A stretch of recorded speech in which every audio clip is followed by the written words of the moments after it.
السلام علیکم پیارے بچوں، ہم پڑھ رہے تھے چوتھی جماعت کے اردو کا سبق سچا انصاف، جس میں ہم امیر المومنین حضرت وقت کے خلیفہ حضرت عمر رضی اللہ عنہ کے بارے میں پڑھ رہے تھے کہ جب اس نے اس بڑھیا سے پوچھا کہ آپ کو کوئی بیت المال سے کوئی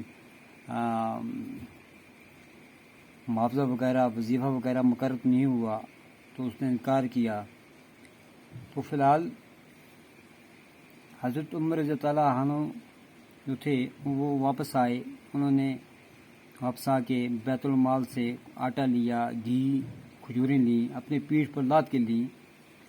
تو جب وہ نکلنے لگے تو آپ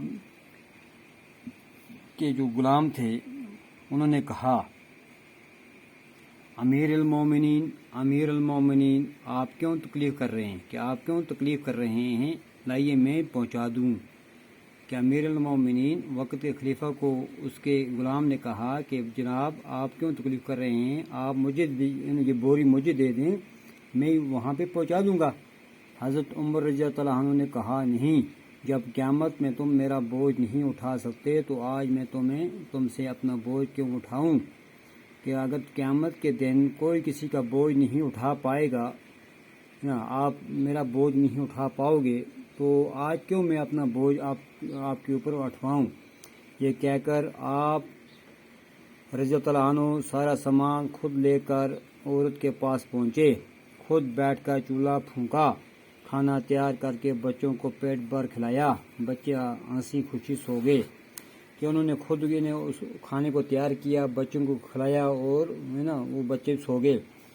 چلتے وقت عورت نے کہا، جب وہ آپ رضی اللہ عنہ وہاں سے نکلے تو اس عورت نے کہا، اے رحم دل انسان، خلیفہ بننے کے لائق تو تم ہو، نہ کہ عمر رضی اللہ عنہ۔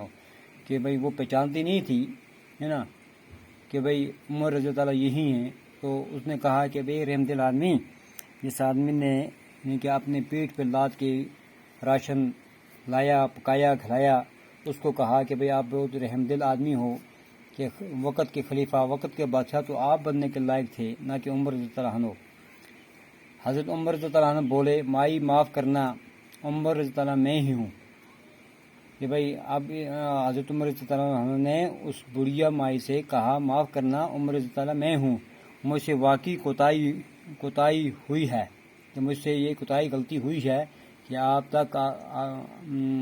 تک آپ کی خبر نہ پہنچی، کہ آپ کی خبر مجھ تک نہیں پہنچی۔ اس کے بعد حضرت عمر رضی اللہ عنہ نے بیت المال سے عورتوں و بچوں کا وظیفہ مقرر کر دیا۔ اس کے بعد وہ لگاتار ان کو وظیفہ وہ وہاں سے دیتے رہے۔